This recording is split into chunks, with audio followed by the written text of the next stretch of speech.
What I have done is an evaluation study of chess in a school in a small town in central Sweden. And here you can see the aims of the study to evaluate the effects of chess teaching in this school and also to do an analysis of the relation between chess and arithmetic. And I will focus this presentation on how we did the study and what results we got. And at the end I will present a few speculations about the results.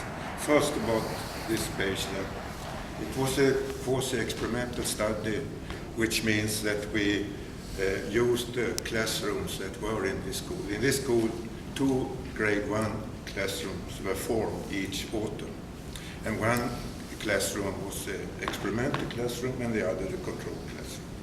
In the experimental classroom, we had a chess teacher who used 10 math lessons each academic year for teaching chess. And in the control classroom, they did the ordinary math studies. In addition to these chess lessons, there were recreational centers at the school in the afternoon. And the children who were in these experimental classrooms, they went to a recreational center where the staff person was very interested in chess. So they had, so to say, 2 treatments. They had the chess lessons, 10 each academic year, and they had the recreational center voluntary chess activities. And if we can look at the next page. You can see that the study went on for 3 years. And the first year we recruited 4 classrooms. The grade 1 who entered the school that year, and also the grade 2 classrooms. And the next 2 years we had new grade 1 pairs of classrooms.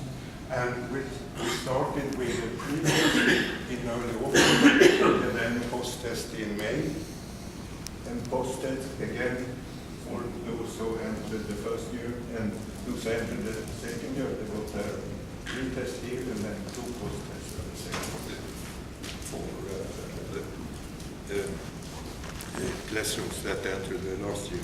So in all we had, if you take the next page, in all we have 4 intervention classrooms and 4 control classrooms. And it's a total of about 180 students in the 2 classrooms. And there was a very low rate of attrition in this study. So almost all students that took the pre-test, they also completed the study and took the post-test. First you have tests of reading and visual spatial IQ, that's a typical tests in this type of study. And then we had 5 tests of arithmetic. First you have a numeral writing test, that is that we ask this child, can you write the number, for example, the number 105 with digits? And children who have difficulties with this problem, they start to write 100, and then they add the 5 at the end.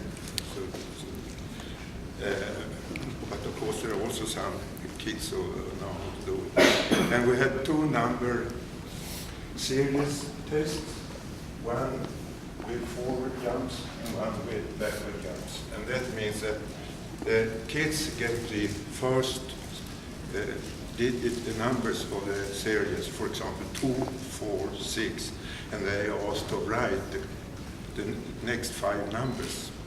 In backward number jump, they start with, they see 30, 28, 26, and they ought to continue with the 5 next jumps. And of course they get practice items so they know what to do. We do not instruct them as quickly as I do now. And then, no, we go back, and we had 2 arithmetic tests, 2 tests of subtraction. In one test, the child should figure out the answer to the problem in the head and just write the answer. In the second, the child could use aids, for example, paper and pen to figure out the answer, or counters if they wanted to. And so we also had we had tests of chess skills. And finally, at the autumn, the last year, we had a questionnaire asking the kids to tell how much chess activities they were involved in. I think the last line on the former page we didn't see. It's possible to see. I don't know how to scroll. Oh, never mind. It was a test with individual interviews with each children, with some of the children. So they were given a subtraction problem. For example, let's say you have 15 apples and you give away 8. How many apples do you have left? And when the kid has answered the question, we asked him or her, how did you do to find the answer? And then that way we try to figure out the solution strategy. And now we have a series of results. First, I gave you the results on the classroom level, so to say. And what we found was that the chess instruction was very successful. So the 4 classrooms that had chess instruction, they were also very good at the post-tests in chess. They performed much better than the control classroom. So in that way, the study was quite successful. The teachers were very glad to see that result. But when you come to the reading, visualization, and arithmetic tests, there were no differences at all between the classrooms. So the experimental classrooms and the controlled classrooms, they had about the same results in these 3 respects. So in this way, it was a quite disappointing result. So what to do? Well, one alternative is to continue the analysis. So if you go further. So then I made a psychometric analysis. That means that I made correlations within each classroom. The idea was that perhaps it is so that the kid who is good at chess also is good at, for example, reading, and that the kid who is not so good at chess is also performing low in reading. So there may be a correlation between chess and reading and chess and arithmetic that does not fall out on the level of the classroom, so to say, but find it on the level of the child. And you can see here what we found. There were no effects again as to reading and visual spatial IQ. But now we find strong results in arithmetic. The kids who scored high on the chess problems, they also scored high on almost all of the 5 arithmetic tests. So there is such a relationship. And then I tried to analyze it further by picking out the kids who did well on chess. And if we go to the next page, yeah. I took out the 6 kids in each of the 8 classrooms and who scored highest on the chess test that they solved the last post-test occasion. And then I had the remaining students in the classroom. So let's name them the high-scored chess students and the low-scored chess students. And then I could make analysis on the pre-test results and the 3 post-test results and find out the differences. So now I have 2 independent variables, high chess score and low chess score, and experimental and controlled classrooms. So I can find out what can say how. So, and the main result was that the only variable that fall out in the analysis of variance was the high versus low score variable. So this means that it doesn't matter whether the children have got chess instruction or not. It didn't matter whether the children were in the experimental or controlled classroom. the important factor were whether they belonged to the high school group or the low school group. The high school chess students did very well in the arithmetic test, but not the low school. And we go to the next. We can go to the next. And then I made an analysis of the chess test that the children solved the last post-test. It was 21 items in total in the test. And it was possible to divide these 21 items into 3 categories. So here you find, so to say, facts, questions that should solve, you can see simple questions about chess facts. And then we had 6 simple problems, so to say, made in one, and 9 advanced problems, if we have to name them some way. And that was finding a good move for white that wins material, 3 such items, and 6 items on made in 2. And now we find that if you remember that there was one pair of classrooms that entered the project as grade 2, and the experimental group here, the high school experimental kids that entered the project as a grade 2, they were the only ones who could solve these advanced chess problems. So there was one group that could solve the advanced chess problem, and that was that group. And if we take a look at the control subjects, we can find that the children in the control schools who had high scores on chess, they were also good at arithmetic.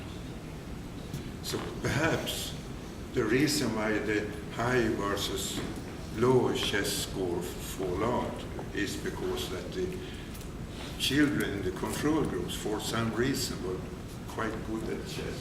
They were good in the sense that they could solve simple problems. And then we have the chess questionnaire. We asked the kids in grade 2, 3, and 4. There was no sense in asking the kids in grade 1 to do this questionnaire because they were not so good at reading and writing.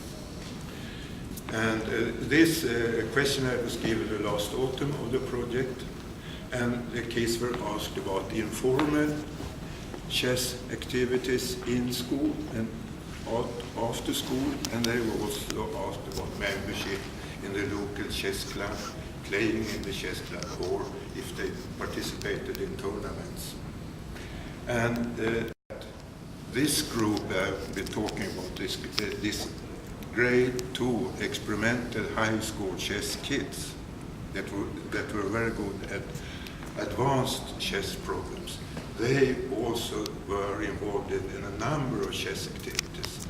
They played chess in breaks between lessons, in the recreational center after school, with peers in the free time, in the family, on computer, and they were member in the local chess club.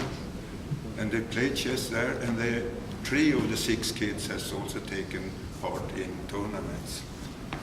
So, but their peers, the rest of the kids in this grade 2 experimental classroom, they were not active at all. So there was a great difference between the 6 who were good at chess and the remaining students in this grade 2.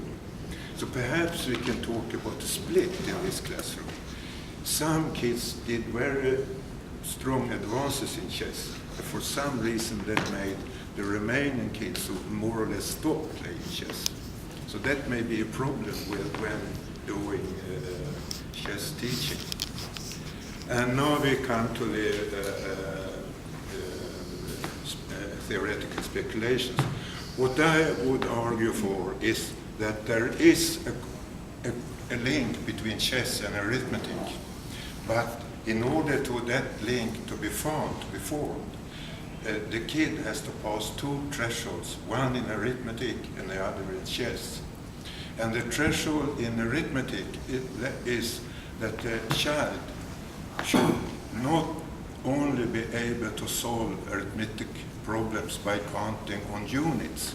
For example, if the child is asked to add 3 and 4, children who are thinking of numbers as units, they may translate the numbers into fingers. I had to add 1, 2, 3, and 1, 2, 3, 4. That makes 1, 2, 3, 4, 5, 6, 7.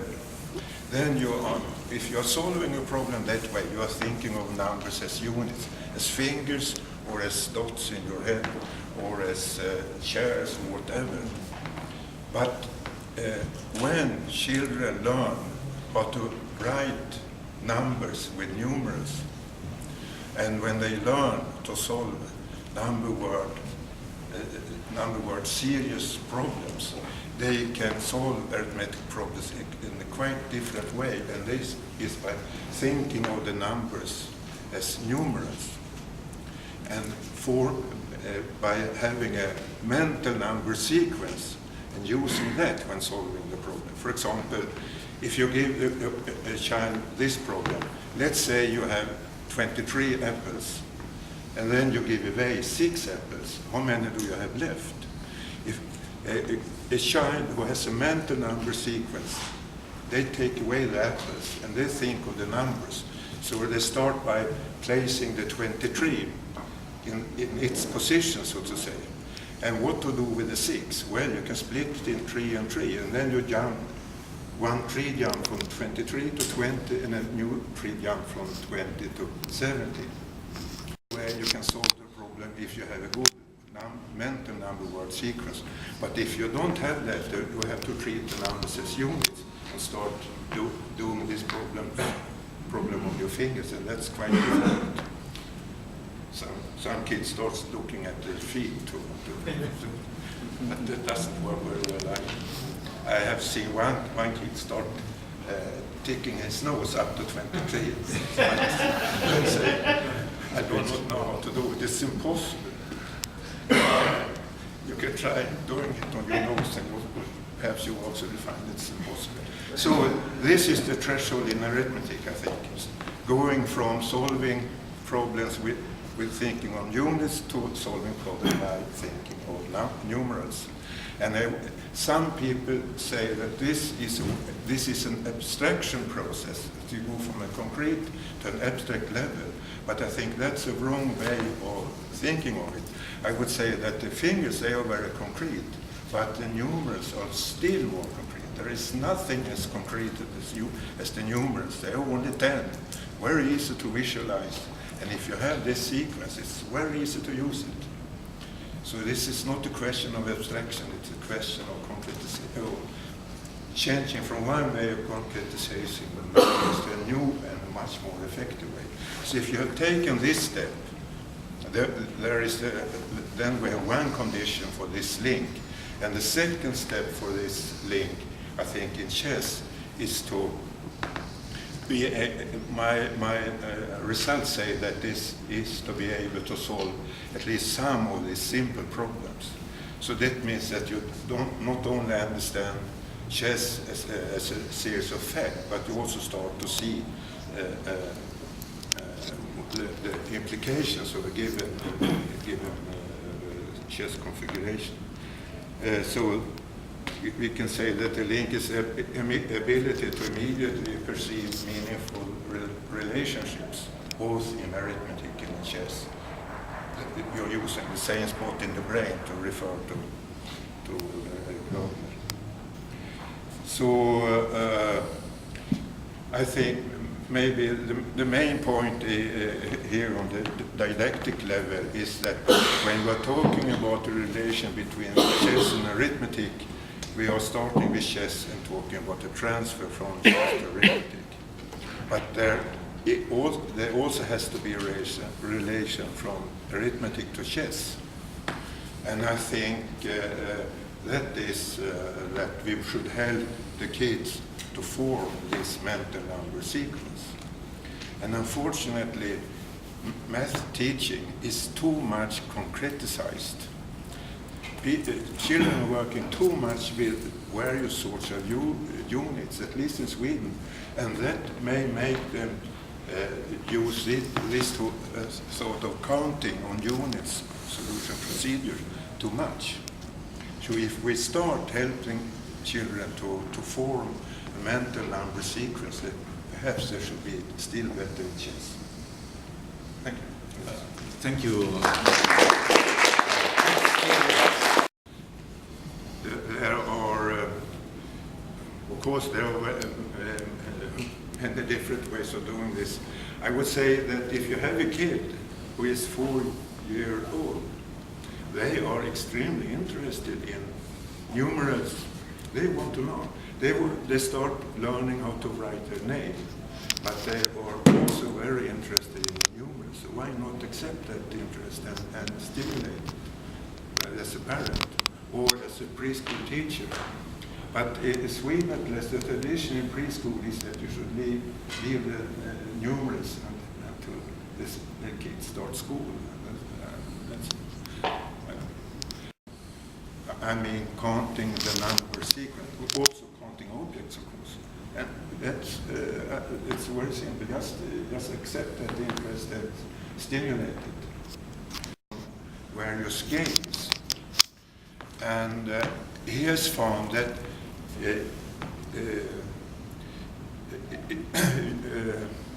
my English is what it is. There, in Sweden, there is a game when it looks like a cross, and it's called FIA. Jesper, FIA, what is it in English? Well, it means that you and I, we have two dice, and I roll my dice, and I get a 3 and a 4, for example. Then I put my figure 4 or 5 steps, and we do this round in this cross until we get to the goal, and the one who gets to the goal first, he wins. Well, that's I don't know the English. Pardon? That's true. Touch you? Okay. But what this researcher has found is it's still much better to have this figure as a line. So that is like horses competing. They start at the same point, and then they compete to get to the goal first. And the point here is that they are doing the competition on the line, so to say, on the mental number line, but drawn on the table. That's much better than having this circular form. And this game can be done in very different ways. You know, when you get to the 3, that's a lucky number. Then you can do an extra exercises on reading, writing, and arithmetic. And he accepted children from 2 to 7, I think, in his schools. And the main exercise in arithmetic class was to count from 1 to 100, and then from 100 to 1 or 0. And then use this knowledge to add and subtract. And he got extremely good results with this type of practice. But for some reason, Fröbel, you know him perhaps, he won. So in the preschools, they started to use the Fröbel gifts, and that is various objects. So they start, instead of Owen's practices, they start doing arithmetic with objects, adding objects to find the answer to 3 plus 5 and so on. And since then, this way of concrete teaching has been the dominant way of teaching arithmetic in schools for some reason. And then poor already disappeared. Yeah, thank you for this thought. What are your initial starting points? Who are learning chess and other subjects, and who are learning other subjects without chess? The starting point. Yeah, starting point. You have to strongly understand who are the students. Well, the students, they are regular students. Regular so students are Well, always different. In Sweden, the students start school at 7. And I guess you're hinting to some selection bias. If you're going to a chess project, So you're if gifted. it's voluntary, then you have a different setup. I think this question has been also very critical for Anna Nicotera's review because it depends very much if you have